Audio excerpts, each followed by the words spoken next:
Hello and welcome to knowledge zone channel.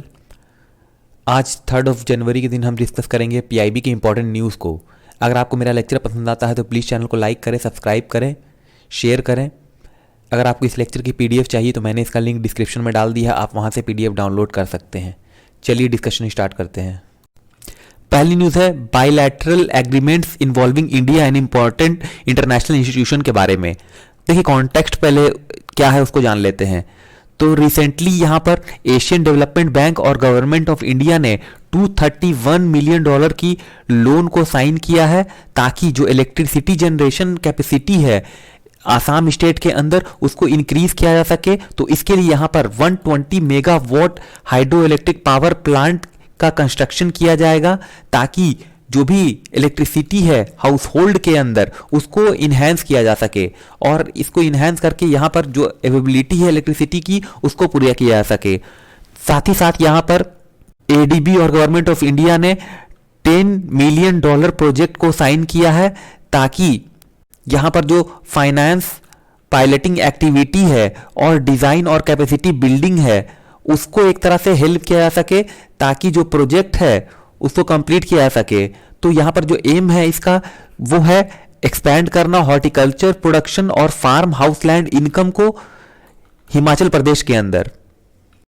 अब जान लेते हैं power generation capacity in Assam के बारे में। तो यहाँ पर जो थर्ड ट्रेंच लोन है for the ongoing Assam power sector investment programme उसको अप्रूव कर लिया गया है एशियन डेवलपमेंट बैंक बोर्ड के द्वारा 2014 में जुलाई मंथ के अंदर। तो ये प्रोग्राम है जिसके अंदर 2 प्रीवियस ट्रेंचेस भी इंक्लूड हैं जिसका मकसद है कि यहाँ पर फोकस किया जाए कि किस तरह से जो कैपेसिटी और एफिशिएंसी है energy generation from clean hydro electric source और उसको यहाँ पर इन्हेंस किया जा सके। इसके साथ साथ जो डिस्ट्रीब्यूशन सिस्टम है आसाम के अंदर उसको एक तरह से इंप्रूव किया जा सके इलेक्ट्रिक सर्विस को। इसके अलावा यहाँ पर जो डिस्ट्रीब्यूशन सिस्टम है आसाम में उसको इन्हेंस करना ताकि जो इंप्रूव इलेक्ट्रिसिटी सर्विस है उसको एंड यूजर तक पहुंचाया जा सके। तो ये जो इंप्रूवमेंट है इसके थ्रू जो लिविंग कंडीशन है उसको इंप्रूव किया जा सकता है और जो बिजनेस एक्सपेंशन है उसको प्रमोट कर सकते हैं और जो एम्प्लॉयमेंट अपॉर्चुनिटी है स्टेट के अंदर उसको भी इंक्रीज किया जा सकता है और साथ ही साथ यहां पर जो ग्रीन हाउस एमिशन है उसको भी यहां पर रिड्यूस किया जा सकता है। देखिए जो प्रपोज्ड हाइड्रो इलेक्ट्रिक प्रोजेक्ट है वो run of the river project है। Run of the river project कहने का क्या मतलब है? देखिए यहां पर जो इस तरह के जो प्रोजेक्ट होते हैं run of the river project इसके अंदर जो वाटर अवेलेबिलिटी है जो स्टोरेज है वाटर की वो बिल्कुल ही नहीं होती या होती भी है तो बहुत कम होती है। तो ये जो प्रोजेक्ट है इसको कोपिली रिवर के ऊपर यहां पर प्रपोज किया गया है ताकि जो इलेक्ट्रिसिटी सप्लाई है क्लीन एनर्जी के थ्रू उसको इंक्रीज किया जा सके 469 गीगा वॉट आवर तक 2025 के अंदर तक। और जो ग्रीन हाउस गैस का इमिशन है कार्बन डाइऑक्साइड से जो एनुअली होता है उसको रिड्यूस किया जा सके। तो यहां पर $2 मिलियन की ग्रांट दी गई है Japan fund for poverty reduction यानी कि JFPR के द्वारा जो कि एसोसिएटेड है इस प्रोजेक्ट से ताकि यहां पर जो इक्विपमेंट है उसको फाइनेंस किया जा सके और जो कंसल्टिंग सर्विसेज हैं उसकी मदद से जो कैपेसिटी है उसको इंप्रूव किया जा सके रिसोर्स मैनेजमेंट और कम्युनिटी रिजिलियंस के अंदर। अब जान लेते हैं हॉर्टिकल्चर इन हिमाचल प्रदेश के बारे में। तो ये प्रोजेक्ट जो है इसको डिजाइन किया गया है PRF के द्वारा ताकि यहां पर जो डेवलपमेंट है सब ट्रॉपिकल हॉर्टिकल्चर का उसको सपोर्ट किया जा सके जिसके अंदर की कल्टीवेशन ऑफ फ्रूट्स और वेजिटेबल भी इंक्लूड होंगे साउदर्न रीजन के अंदर जो ये करंटली लैक कर रहा है due to limited access of perennial water sources यानी कि यहां पर 12 मंथ तक यहां पर वाटर की अवेलेबिलिटी नहीं होती है जिसकी वजह से क्रॉप लॉसेस हैं due to wild animal encroachment और जो लिमिटेड एक्सेस है हाई वैल्यू मार्केट का वो काफी ज्यादा इससे नुकसान हो रहा है। देखिए अब जान लेते हैं एशियन डेवलपमेंट बैंक के बारे में। देखिए एडीबी जो है वो कमिटेड है कि किस तरह से प्रॉस्पेरस इंक्लूसिव रिजिलियंट और सस्टेनेबल एशिया और पैसिफिक जो रीजन है इसके अंदर एक तरह से प्रोस्पेरिटी और इंक्लूसिवनेस लेके आया जा सके और जो पॉवर्टी है उसको एक तरह से उसको समाप्त किया जा सके। तो इसको इस्टेब्लिश किया गया था 1990 1966 के अंदर, जिसको कि ओन करते हैं 68 मेंबर, जिसमें से कि 49 मेंबर जो हैं वो इसी रीजन से हैं। अगली न्यूज़ है कोविड-19 वैक्सीन के ड्राई रन के बारे में। तो यहाँ पर union minister for health and family welfare doctor Harshvardhan ने विजिट की 2 मॉक वैक्सीनेशन साइट्स जो कि दिल्ली में है, ताकि जो ड्राई रन ड्रिल है फॉर एडमिनिस्ट्रिंग कोविड-19 वैक्सीन उसको रिव्यू कर सकें। तो वहाँ पर उन्होंने अपनी फर्स्ट विजिट की GTB हॉस्पिटल जो कि शहादरे के अंदर है वहाँ पर, और इसके बाद उन्होंने अर्बन प्राइमरी हेल्थ सेंटर जो कि दरियागंज में है वहाँ अपनी विजिट की। तो यहाँ पर जो एक्चुअल वैक्सीनेशन ड्राइव है उससे पहले ministry of health and family welfare ने नेशन वाइड मॉक ड्रिल को कंडक्ट किया है, जहां पर 285 सेशन साइट्स होंगे जिनके ऊपर इस तरह की टेस्ट की जाएगी end to end planned operation में। तो यहाँ पर ये मैकेनिज्म है, इसको इस तरह से सेटअप किया गया है ताकि स्मूथ वे में यहाँ पर कोविड-19 वैक्सीनेशन को कंडक्ट किया जा सके, जो कि काफ़ी जल्दी मेरे ख्याल से आने वाली है। देखिए जो ड्राई रन है वैक्सीनेशन का, उसको यहाँ पर 125 डिस्ट्रिक्ट के अंदर यहाँ पर किया जाएगा, जिसमें कि स्टेट और यूनियन टेरिटरी शामिल हैं, जहाँ पर एडिक्वेट रिप्रेजेंटेशन ऑफ अर्बन और रूरल डिस्ट्रिक्ट होंगे along with hard to reach areas, यानी कि वैसे एरियाज भी इसमें इंक्लूड होंगे जो कि काफ़ी मुश्किल होता है जहाँ तक पहुँचना। देखिए ड्राई रन के बारे में पहले जान लेते हैं। ये जो ड्राई रन है जस्ट लाइक आर्मी ड्रिल की तरह होता है, जो कि एक डमी प्रोसेस है जो कि हेल्प करेगी गवर्नमेंट को कि वो असेस कर सके कि हम कोविड-19 जो इम्यूनाइजेशन है उसके लिए कितने ज़्यादा प्रिपेयर है नेशनल लेवल के अंदर। इसके अलावा यहाँ पर जो शॉर्टकमिंग्स होगी इस मैकेनिज्म के अंदर उसको एक तरह से हाईलाइट किया जाएगा कोरोना वायरस वैक्सीन ड्राइव के लिए, ताकि हम इसको समय से पहले एड्रेस कर सकें और जो भी डिफिकल्टी या प्रॉब्लम्स आएगी एक्चुअल इम्यूनाइजेशन प्रोसेस के टाइम, तो उसके लिए हम पहले से तैयार हो सके। तो ये टेस्ट जो है उसके अंदर जो भी नेसेसरी डेटा होगी वो कोविन यानी कि जो कि एक ऑनलाइन प्लेटफॉर्म है जहां पर मॉनिटरिंग की जाती है डिलीवरी ऑफ कोविड-19 वैक्सीन की, वहां पर ये चीजें उपलब्ध होंगी। इसके अलावा यहाँ पर जो टीम मेंबर्स का डिप्लॉयमेंट है और टेस्टिंग रेसिपेंट है उसको एक तरह से यहाँ पर मॉनिटर किया जाएगा। इसके अंदर यहाँ पर मॉक ड्रिल सेशन साइट्स भी इंक्लूड हैं। इसके अलावा testing of beneficiaries, checking cold storage, transportation arrangement और हैंडलिंग ऑफ क्राउड भी होगा जो इम्यूनाइजेशन साइट्स होगा वहां पे, ताकि जो फिजिकल डिस्टेंसिंग है उसको इंश्योर किया जा सके। तो यहाँ पर डॉक्टर हर्षवर्धन ने कहा कि ये जो डिजिटल प्लेटफॉर्म है कोविन, वो एक तरह से यहाँ पर रियल गेम चेंजर होगा, जब रियल टाइम इंफॉर्मेशन ये प्रोवाइड करेगी वैक्सीन के स्टॉक, स्टोरेज, टेम्परेचर और जो इंडिविजुअल ट्रैकिंग है बेनिफिशरीज की कोविड-19 वैक्सीनेशन के अंदर, उसको ये एक तरह से यहाँ पर प्रोवाइड करेगा। तो ये जो यूनिक प्लेटफॉर्म है उसको असिस्ट करेंगे जो भी प्रोग्राम मैनेजर होंगे अक्रॉस ऑल लेवल। तो यहाँ पर ऑटोमेटेड सेशन एलोकेशन होगा प्री रजिस्टर्ड बेनिफिशरीज का, उनका वेरिफिकेशन किया जाएगा और एक डिजिटल सर्टिफिकेट भी उनको यहाँ पर जनरेट करके दिया जाएगा upon successful completion of vaccine schedule. तो यहाँ पर मोर देन 75 लाख बेनिफिशरीज होंगे जिन्होंने यहाँ पर रजिस्टर किया है कोविन प्लेटफॉर्म के ऊपर। देखिए उन्होंने यहाँ पर जो प्रिपेयर्डनेस है वैक्सीनेशन के लिए उस पर ये बात की और कहा कि हम कंट्री के जो रिमोटेस्ट कॉर्नर है वहां तक ही पहुंचने की कोशिश करेंगे। और यहाँ पर उन्होंने वार्न किया सिटीजन को कि किसी तरह के भी र्यूमर पे यहाँ पर ध्यान ना दें और किसी भी तरह की जो मिस इन्फॉर्मेशन है उसका कैंपेनिंग ना करें, और जो सेफ्टी है और जो ज़रूरत है कोविड-19 वैक्सीन के समय वो यहाँ पर मेंटेन करके रखे रहें और किसी भी तरह का र्यूमर को प्रोपागेट ना करें सोशल मीडिया के अंदर, और किसी भी पर्सन के माइंड में इस तरह का डाउट ना क्रिएट किया जाए वैक्सीन के साइड इफेक्ट को लेकर के। तो इस तरह से डॉक्टर हर्षवर्धन ने जो ड्राई रन है उसके बारे में पूरी जानकारी दी। अगली न्यूज़ है 51st international film festival of India के बारे में। देखिए ये जो फिल्म फेस्टिवल है वो ओपन होगी 16 जनवरी 2021 से। तो यहाँ पर जो मूवी है another round by Thomas Vinterberg उसकी प्रीमियर की जाएगी यहाँ पर।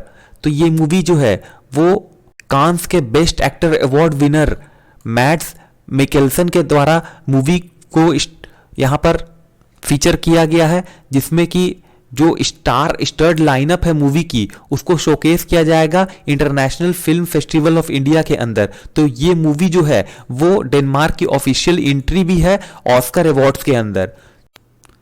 देखिए ये जो फेस्टिवल है उसके अंदर वर्ल्ड प्रीमियर की जाएगी एक मूवी जिसका नाम है मेहरून निसा, तो इसकी वर्ल्ड प्रीमियर की जाएगी इस फेस्टिवल के अंदर। और ये फिल्म जो है वो संदीप कुमार जी के द्वारा यहाँ पर प्रीमियर की जाएगी इस फेस्टिवल के मिड में। तो यहाँ पर जो एक्टर हैं उनका नाम है फारूक जाफर, और ये मूवी जो है वो एक वुमेन के लाइफ लॉन्ग ड्रीम को नैरेट करती है। तो ये फेस्टिवल जो है वो 24 जनवरी 2021 को क्लोज होगा, जहां पर historical drama wife of spy by Kiyoshi Kurosawa इसको यहां पर प्रीमियर किया जाएगा इंडिया के अंदर।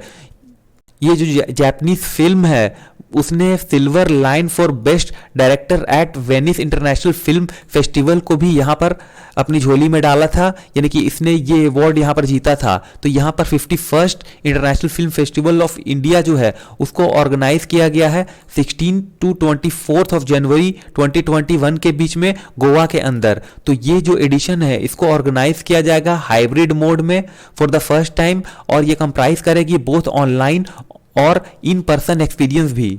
देखिए ये जो फिल्म फेस्टिवल है वो लोडेड होगी with line of famous movies, जहां पर टोटल ऑफ 224 फिल्म होगी अक्रॉस द ग्लोब जिसको स्क्रीन किया जाएगा, जिसमें कि 21 नॉन फीचर फिल्म्स और 26 फीचर फिल्म्स इंक्लूड होगी अंडर इंडियन पैनोरेमा फिल्म सेक्शन के अंदर। तो यहाँ पर जो मीडिया रजिस्ट्रेशन है इस फेस्टिवल के अंदर उसको बहुत जल्दी यहाँ पर ओपन किया जाएगा, और ये अवेलेबल होगी टिल 10 जनवरी 2021 के अंदर तक। तो यहाँ पर जो भी एप्लीकेंट है उनको इसके लिए 21 ईयर्स ऑफ उनकी एज होनी चाहिए 1 जनवरी 2021 तक, तभी वो इसके लिए अप्लाई कर सकेंगे। और उनको इसके अलावा प्रोफेशनल एक्सपीरियंस होना चाहिए मेजर इंटरनेशनल फिल्म फेस्टिवल को कवर करने का। जैसे कि इंटरनेशनल फिल्म फेस्टिवल की भी अगर बात की जाए तो उसमें मिनिमम 3 साल का उनको एक्सपीरियंस होना चाहिए उसको कवर करने का, तो ही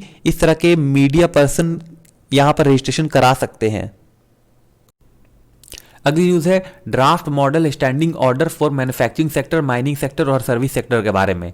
तो यहाँ पर जो सेक्शन 29 है इंडस्ट्रियल रिलेशन कोड 2020 का, तो यहाँ पर सेंट्रल गवर्नमेंट ने पब्लिश की है ड्राफ्ट मॉडल स्टैंडिंग ऑर्डर को मैन्युफैक्चरिंग सेक्टर, माइनिंग सेक्टर और सर्विस सेक्टर के अंदर। तो यहाँ पर ऑफिशियल गैजेट के थ्रू यहाँ पर जो भी स्टेक होल्डर्स हैं उनको इन्वाइट किया गया है कि वो अपनी सजेशन दे, और यहाँ पर अगर कोई ऑब्जेक्शन है तो वो भी यहाँ पर वो दे सकते हैं, लेकिन उनको जो समय दिया गया है उसके लिए वो 30 डेज का दिया गया है। तो यहाँ पर जो सर्विस सेक्टर है उसकी नीड को ध्यान में रखते हुए एक separate model of standing order यहाँ पर जो सर्विस सेक्टर है उसके लिए यहाँ पर प्रिपेयर करने को कहा गया है for the very first time. देखिए इस मॉडल स्टैंडिंग ऑर्डर से कुछ सैलिएंट फीचर उसको जान लेते हैं। देखिए जहां पर भी एम्प्लॉयर अगर model standing order of central government को अडॉप्ट करता है with respect to a matter जो कि रिलेवेंट होगी इंडस्ट्रियल एस्टेब्लिशमेंट या अंडरटेकिंग से, तो इस तरह के मॉडल स्टैंडिंग ऑर्डर जो है उनको सर्टिफाइड होना चाहिए, यानी कि वो deem to have been certified होने चाहिए। इसके अलावा जो मॉडल स्टैंडिंग ऑर्डर है जिसको अडॉप्ट किया गया है in respect of an industrial establishment, तो वो एप्लीकेबल होने चाहिए ऑल अदर इंडस्ट्रियल यूनिट्स के लिए भी जो कि इंडस्ट्रियल एस्टेब्लिशमेंट के अंदर आते हैं। तो यहां पर जो भी उसकी लोकेशन है उसको यहां पर इररिस्पेक्टिव ऑफ देयर लोकेशन। इसके अलावा जो है यहां पर यूनिफॉर्मिटी को मेंटेन करना अनिवार्य है जो all the 3 model standing orders हैं उनके अंदर, और यहां पर फ्लेक्सिबिलिटी को भी प्रोवाइड करना है और स्पेसिफिक सेक्टर स्पेसिफिक जो रिक्वायरमेंट है उसको कंसीडर करते हुए यहाँ पर इस तरह की फ्लेक्सिबिलिटी को भी प्रोवाइड करना है। तो यहाँ पर जो ऑल 3 मॉडल स्टैंडिंग ऑर्डर हैं उनका मकसद है जो employer for use of information technology है उसको इनकरेज करना, और जो इंफॉर्मेशन का डिसेमिनेशन है वर्कर तक उसको इलेक्ट्रॉनिक मोड में पहुंचाना। चौथा पॉइंट है कि यहाँ पर जो सेफगार्ड है आईटी इंडस्ट्री के अंदर उसको प्रोवाइड करना, और जो अनऑथराइज्ड एक्सेस है आईटी सिस्टम कंप्यूटर नेटवर्क के अंदर अगर एम्प्लॉयर या क्लाइंट के साथ इस तरह की अनऑथराइज्ड इन्वॉल्वमेंट देखी जाती है तो यहाँ पर इसको एक तरह से मिसकंडक्ट के तौर पे प्रिस्क्राइब किया जाएगा। और यहाँ पर जो कॉन्सेप्ट है वर्क फ्रॉम होम, उसको ये फॉर्मलाइज किया गया है model standing order for service sector के अंदर। देखिए 6 पॉइंट जो है वहाँ पर सर्विस सेक्टर के अंदर जो मॉडल स्टैंडिंग ऑर्डर है वो प्रोवाइड करेगी in case of IT sector. तो यहाँ पर जो वर्किंग आवर है वो भी एज पर एग्रीमेंट या कंडीशन जो भी एम्प्लॉयर और वर्कर्स के बीच में हुआ है अपॉइंटमेंट के टाइम, उसको देखकर होगा। फिर 7th पॉइंट जो है वहां पर जो हैबिचुअल है विथ रिस्पेक्ट टू इनडिसिप्लिन, उसको डिफाइन किया गया है। अगर कोई भी वर्कर गिल्टी पाया जाता है 3 बार या इससे ज्यादा प्रीसीडिंग 12 मंथ के अंदर, तो यहां पर उसको उसकी हैबिट माना जाएगा। 8th पॉइंट है रेल ट्रैवल फैसिलिटी के बारे में। तो यहां पर जो रेल ट्रैवल फैसिलिटी है उसको भी एक्सटेंड किया गया है जो भी वर्कर्स हैं माइनिंग सेक्टर के अंदर उनके लिए भी। देखिए प्रेजेंटली ये जो सर्विस है वो यहाँ पर सिर्फ कोल माइंस के जो वर्कर हैं उनको प्रोवाइड की जाती है। तो इस तरह से ये सारे जो सैलिएंट फीचर्स हैं उसको यहाँ पर डिफाइन किया गया है। अगली न्यूज़ है इंडियन रेलवे के फ्रेट फिगर्स के बारे में। तो यहाँ पर जो फ्रेट फिगर है वो कंटिन्यूअसली यहाँ पर मेंटेन कर रही है जो हाई मोमेंटम है in terms of earning and loading in month of December 2020।